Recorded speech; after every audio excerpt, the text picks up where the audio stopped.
ভারতের প্রাক্তন প্রধানমন্ত্রী পণ্ডিত জওহরলাল নেহেরুর জন্মদিন শিশু দিবস উপলক্ষে এক বিশেষ উদ্যোগ নিল ছাত্র পরিষদ।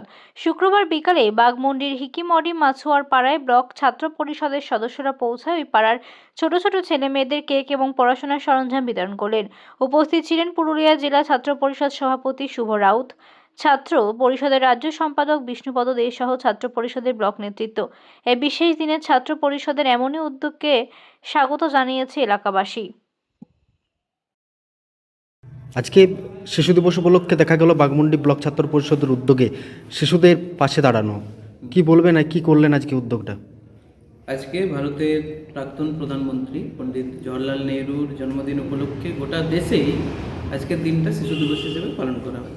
আমরাও পুরুলিয়া জেলা ছাত্র পরিষদের পক্ষ থেকে আজকে বাগমুন্ডি ব্লক ছাত্র পরিষদের উদ্যোগে বাগমুন্ডির হিকিমডি মাছুয়ারপাড়া এলাকাতে ছোটো ছোটো শিশুদেরকে মিষ্টিমুখ করালাম, কেক খাওয়ালাম, তারপরে তাদের পড়াশুনোর যাতে সহযোগিতা করা যায় সেই জন্য তাদের হাতে খাতা কলম এইসব তুলে দিলাম।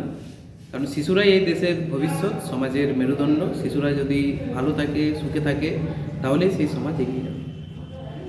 আপনার পরিচয়? আমি শুভ রাউত, পুরুলিয়া জেলা ছাত্র পরিষদের সভাপতি।